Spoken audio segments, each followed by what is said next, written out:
Hey everyone, welcome back to the channel. And today we'll be starting off a new playlist which is going to be about the disjoint set union data structure. It is also commonly known as union find data structure, and it has various applications in graph algorithms, data compressions, and maze generation, path finding. And then we have rank and path compressions also in the union find data structure. And it is also commonly used in finding the minimum spanning trees, also in finding strongly connected components. And then also a lot of interview questions now are based off this data structure, so it becomes essential to have a good knowledge of this. So in this video we'll be having a look at the theoretical concepts of the DSU. Then we will also have a look at the Python code for this problem, and then in the next couple of videos we'll be solving Leetcode problems which make use of this data structure, so that we can have a good grasp on this particular topic. So yeah, let's get started right up on this. So the union find data structure, okay, so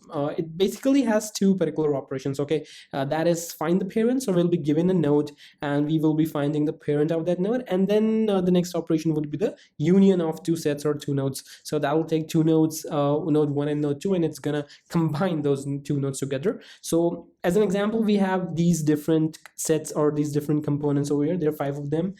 This is a connected component, so we have 1, we have 2, we have 3, we have 4, and then this in itself is a connected component, and this is also a connected component.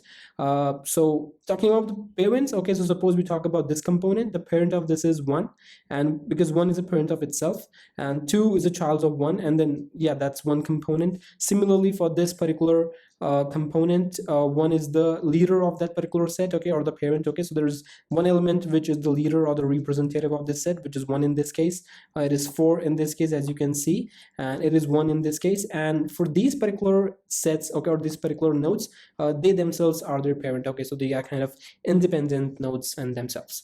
Moving ahead, let's have a look at one example. So when we start off with any question on this particular DSU, we'll be given a nodes, and initially every node will be a parent of itself, and then as we combine two nodes based off some condition, okay, suppose there is a directed edge from 2 to 3, so in that case we'll be combining those two into a single structure. So what happens in that case is this would basically become something like this, okay. These nodes remain untouched, but we're joining 2 and 3 together, so they together become a component in themselves, a connected component basically. And which node gets attached to which node, that is something which comes under the rank optimization, which we are going to see very soon. But for now, let's assume that we can just attach it to any node, okay, so that's random. Okay, so this is what happens when we do this. Now suppose we were to perform the union 0, 3 operation. So what happens in this case is we'll first find the parent of 0. 0's parent is 2, okay, great. And the parent of 3 is the parent of 3 is 2 itself, okay, and the parent of 0 is 0 itself, right? So in that case what happens is 0 will get attached to this component, okay. So what happens is 0 is now getting attached to this component, and now this in itself is a complete component in itself, 1 and 4 being left out for now. Now if you try to union 0 and 1, okay, so 0 is a child of 2, so 2 is the representative of the set, and 1 is an individual component in itself. So in this case what will happen is 1 is going to join this particular set. So what happens in this case is we get something like this, okay. 1 is now joining 0, okay. It could have joined 2, but that is an optimization which we'll be talking about very soon, and then 4 is left out in itself. So this is how yeah, these union operation works. Moving ahead, let's talk about one optimization. So as you can see in this case, okay, so we perform this union of 0 and 1. 0, okay, 1 got attached to 0, okay, and as you can see this forms a tree-like structure. Now if we were to find the parent of 1, it would be 0, and the parent of that is 2, and 2 we have a marker to itself, so 2 is the answer for this. Now we have a problem over here. Suppose we have a tree, something of this sort, and I want to find the parent of 7, so that would be 6, 5, 4, 1, and since 1 has a marker to itself, we're going to return 1. Okay, now if I were to find the parent of 8, that would be 7, 6, 5, 4, and 1, and yeah, it returns. You see, we have a problem. Okay, we're doing repeated work, and what we really care about, right? It's not about the nodes which come in the path. All we care about is the node which is the representative of that. So I want to find the parent of 6, I want 1. I want the parent of 8, I want 1. I want the parent of 3, I want 1. I don't care what all nodes lie in the path. And as you can see, if we, in the worst case, if you have a skew tree, it can lead to a lot. It can lead to a big OFN complexity, which is pretty much bad. So yeah, what we can basically do is whenever we are making these calls, we can actually just change the marker to point to the node itself. So what I'm referring to is that suppose I find the parent of 7, I go to 6, I go to 5, I go to 4, I go to 1, and from 1 I'll be returning 1. Now when coming back from that recursive call, what I'm going to do is I'm going to change 4 pointer to 1. Okay, it's already there, so no change over here. Coming back to 5, okay, the moment I pop from that recursion stack and I come to 5, I'm gonna remove this and I'm gonna now point to 1. Great. Now coming back to 6, remove this pointer, point it to the main representative, which is 1. Coming back to 7, do this again, point it to 1 itself. Okay, so that's how we have reduced, okay, we have compressed the path. So this is termed as the path compression optimization. Cool. So after this operation, this is how the tree would look like. Now, if we were to find the parent of 7, then the parent of 7 would be 1. And suppose we were to find the parent of 8, we go to 7, and then we're going to go directly to 1. So we have the path compression, which is helpful for us in this case. And then also, once we find the parent of 8, we're going to change the pointer, and it will now directly point to 1. So it gives us an average of 1. Okay, so it's if you talk in terms of average time complexity, it's going to be constant because for n nodes and on average it's going to come to 1. Okay, because 1. So that's the helpful thing which you get with path compressions, so that in practice you get a really good time complexity. Okay, moving on. There's one more optimization. Okay, so in the previous diagram we saw, and I said, okay, which node is gonna get attached to which node. That is something which we're gonna talk in the optimization of union by rank. So to give you an example, suppose we have these two sets, okay, or components, or when trying to union them together. So what happens in this case? So as you can see, okay, this component has a size of 1, 2, 3, 4, and 6. Okay, so the rank of this particular component is 6, and the rank of this component is 2. So one optimization which can be done is we will always try to attach the component of the lower size or the lower rank to the component of the bigger size.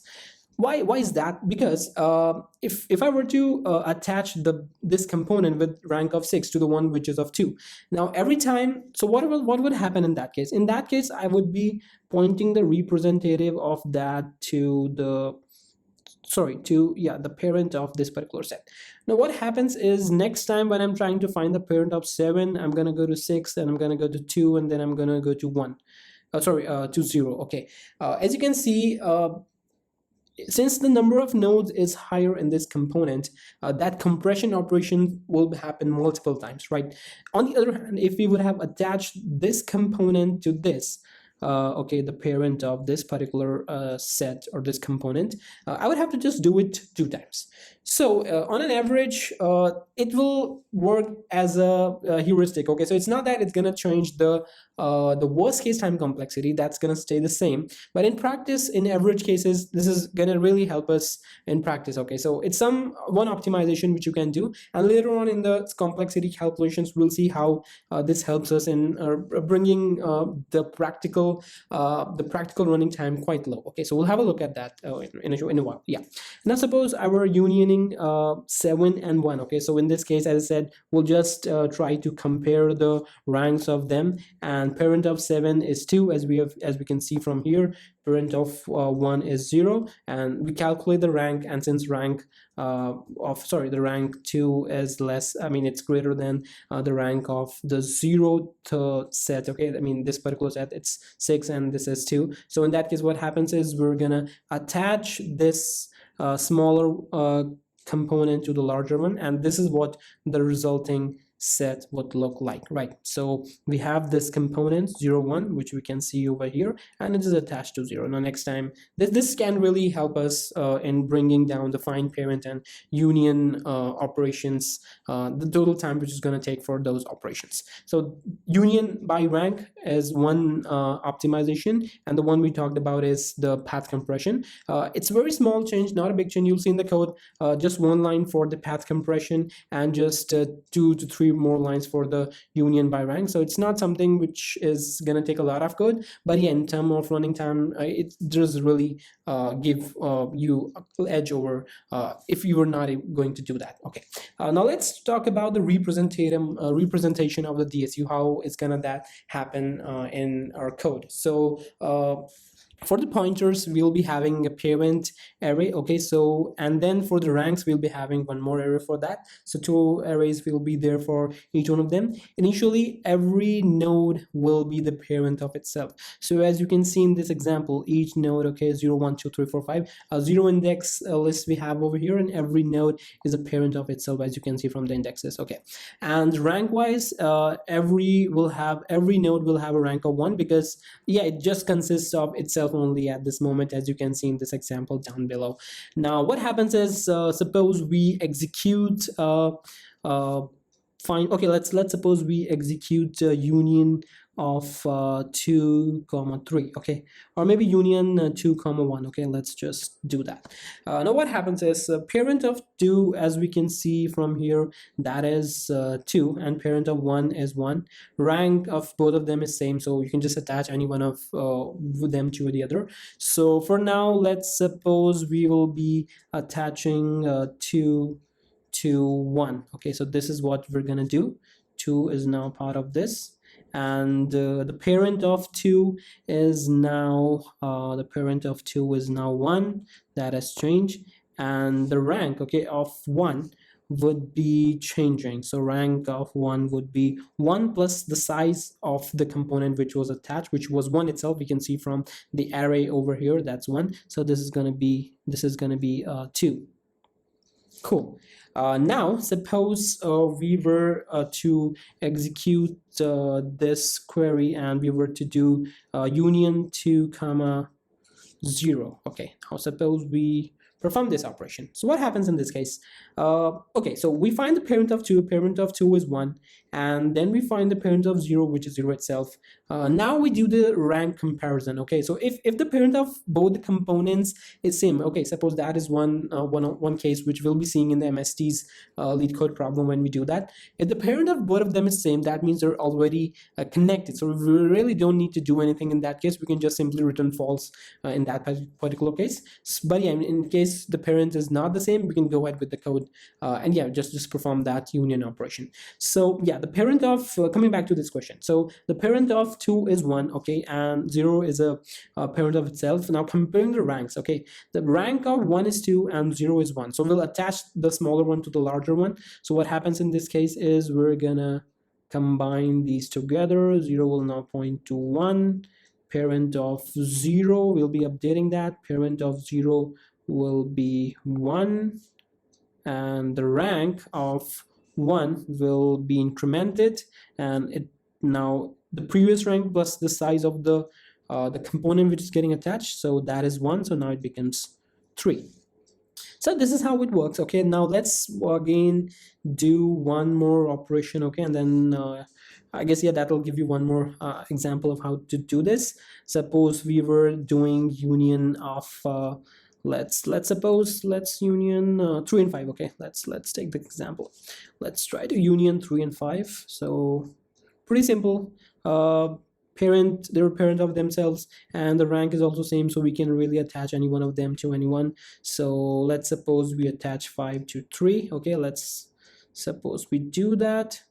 The parent of 5 is now 3, and the rank of 3 will be incremented by the size of the component which 5 belongs to. That would be 1 plus 1, which will be 2. So the rank of 3 will now be 2. Okay, so I hope you get the idea of how this basically works. We find the parent, then we check if they're connected or not. If they're not, we go ahead, update the parent, update the rank, and yeah, that's how it's gonna work for us. And the code is also not that complicated for these operations. Okay, now moving on and talking about the time complexity. So it's a bit tricky to calculate the time complexity when you have the union by rank and the path compression optimizations. But yeah, the kind of complexity which comes, the amortized complexity, okay, like if you average it, an average, how much does each call takes, that comes somewhere big O of alpha n. Now alpha here is an inverse Ackermann function, and it's a really slow growing function. Okay, so alpha of n for like practical values of n where n is less than 10 to the power 600, which is quite a large value, it is always less than 4. So it's kind of a constant time operation which your union and find queries is gonna take. So yeah, you can assume that it's kind of pretty much fast, okay, from this complexities. I'll leave the link in the description if you want to have a look at the verbose calculations and more references. I'll leave the link to that down in the description of the video. Okay, now coming to space complexity. Okay, so we need n size array for the rank, n size array for the your rank and your parent, and then the recursion stack also, we're taking that into consideration as well. So because find parent is going to be a recursive call, worst case it can be log base 2 of n. So this is gonna come to big O of n. It's gonna be dominated by the linear factor which we have over here. So this is the complexity of this as well. So yeah, I believe this was it about the theoretical concepts. Now we'll have a look at the Python code, and using that code we will try to solve a Leetcode problem in the next section. Okay, so let's have a look at the Python code for the union find data structure. So we'll create a standalone class for this. So we'll have the class union find, and in the initializer we're gonna take in the size or the total number of components we will have in this union find. So then we're going to specify this n to be n, and then we'll need to list. Okay, so one is going to be for the rank and one is going to be for the parent, and the initial values for the rank, as we saw in the example, is going to be 1 for all the total number of components we have initially, which is basically the size or this n value. And parent, every node will be the parent of itself, as we saw. So for I n range of n. So this is the generator expression, something we have seen in Python before. So this is basically creating an array of size n, and this is the for expression for specifying and iterating, and this is the value which we want for that every element. Okay, so that's the generator expression. Now we're going to define the find parent method on this. It's going to take a node as the parameter whose parent we're trying to find, and here we just check if the parent of this node is this node itself. Then we're just going to return this node itself. And now we'll talk about the path compression optimization. Right, so this is a path compression optimization. So self.parent of node is equal to self.findParent of self.parent of the node. And in the end, we will return the self.parent of node.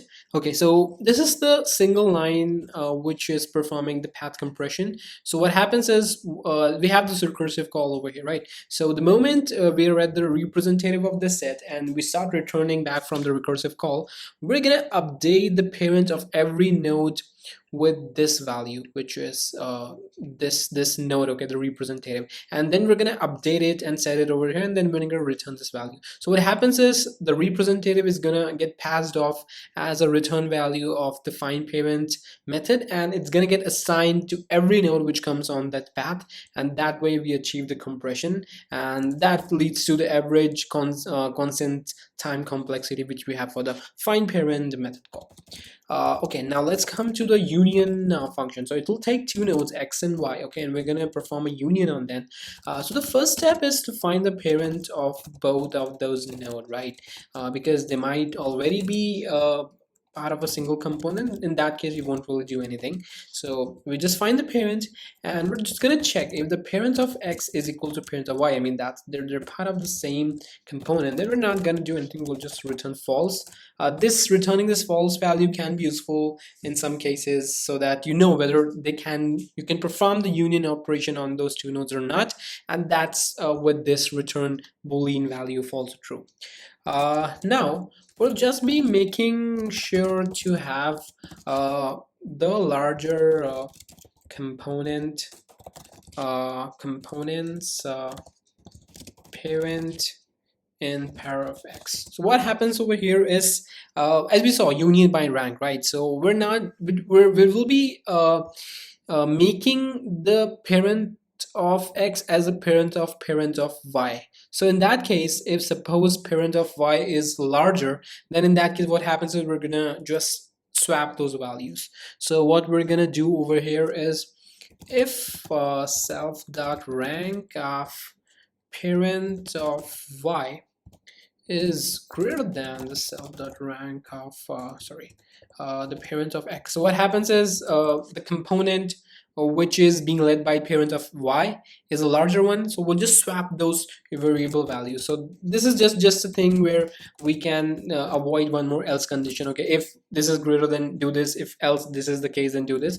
We're just gonna do that, swap those values. If so, we're assuming that parent of x holds the component which has the larger rank, and if that's not the case, we're just changing those two variables. So we're just swapping those values.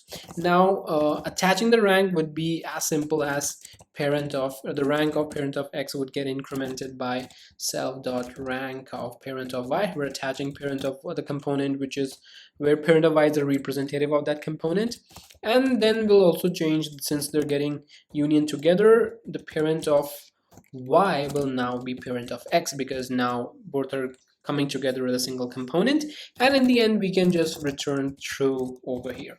So as you can see, this is not much of a code. Once you get the hang of it, it's quite easy to understand and implement the union find data structure, and standalone this standalone class itself can be used in a lot of places. So we're just gonna copy this code, and we'll just see how can we use this in solving a Leetcode problem. So we'll be solving a Leetcode 547, which is number of provinces. So we're given n cities, and some of them are connected while some are not. And if city A is connected directly with city B, and city B is connected directly with city C, then city A is connected indirectly with city C. So as you can see, we can see that, okay, it kind of uses the union find thinking in this question, right? And a province is a group of directly or indirectly connected cities and no other cities outside of the group. And we're given an n cross n matrix is connected where the is connected I of j is 1 if ith city and the jth city are directly connected, and otherwise it's 0. So we have to return the total number of provinces.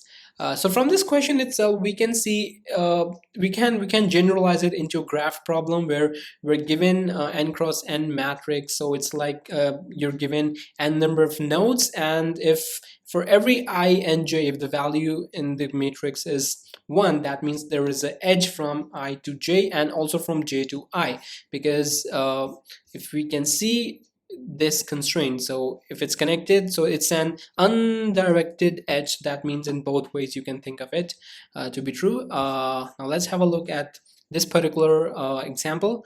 Is connected 1 1 0 1 1 0 and then 0 0 1. So as you can see, there are two connected components, okay, 1 to 2 and 3 in itself, and in this case we have three individual components.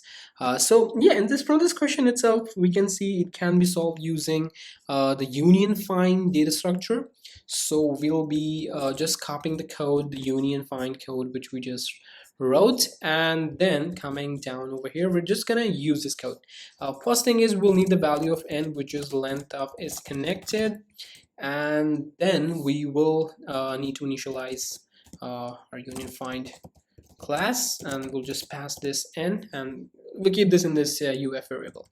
Now we're gonna iterate over for I in range n and for j in range of n. Okay, so we're gonna go over all the values which we have is connected, and if is connected at I and j. So what this basically means is if the value of is connected ij is 1. Okay, so yeah, I mean it's a boolean value, 0 is false and 1 is true. If there's an edge, then what happens in that case is we are gonna union those two values I and j, and that's it. Okay, now once we're done with all of this, okay, we'll just keep on union those two values.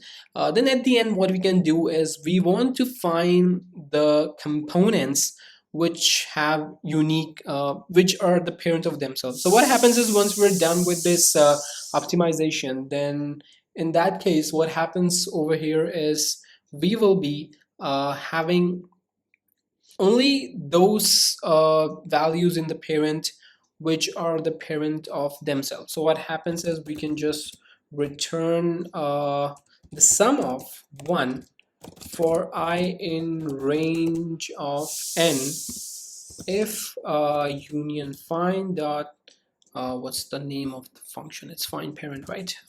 Union find dot find parent of I is equal to I. So to understand why this last line of code would work and give us the total number of provinces, think of it in this way. Okay, we're iterating over all the nodes and finding their parents, and we're just counting them or basically incrementing our number of provinces if the node is a parent of itself. So what this means is we are only selecting the representative of individual sets. Okay, this will ensure that we only select the representative of the individual sets. Okay, if two nodes are connected, they're gonna have only one parent, and whoever that parent is, that parent will be the parent of itself, that is for sure. So this way we are ensuring that we only select those nodes, or basically add one to one number of provinces if that node is a parent of itself, which is obviously true only for the leaders, and that way we will be having the total number of provinces which are connected either directly or indirectly. Yeah, okay, now let's try running this code once, and it should work. Okay, it works, and now let's try submitting this code. Okay, great. So it works fine. We're able to get it, and you can just see that just by using this union find standalone class, we're able to do this in very short code. Okay. Now there are other solutions to this problem, like you can use DFS for this, which is kind of faster. But our aim is in this particular video just to understand how do we use the union find data structure in the problems we're trying to solve. So this is the first video. We'll be continuing with this series, and in a couple of videos which are going to come up, we'll be solving more and more questions, even more some Leetcode hard problems as well, which make use of the union find data structure. So please stay tuned. Also, if you are new to the channel, please hit the subscribe button, hit the like button, share it with your friends. It will really help the channel. And if you have any questions, queries, or any feedback, just drop it down in the comments, and I will be really happy to answer all your questions and take your feedback into consideration. Until then, goodbye and have a nice day ahead.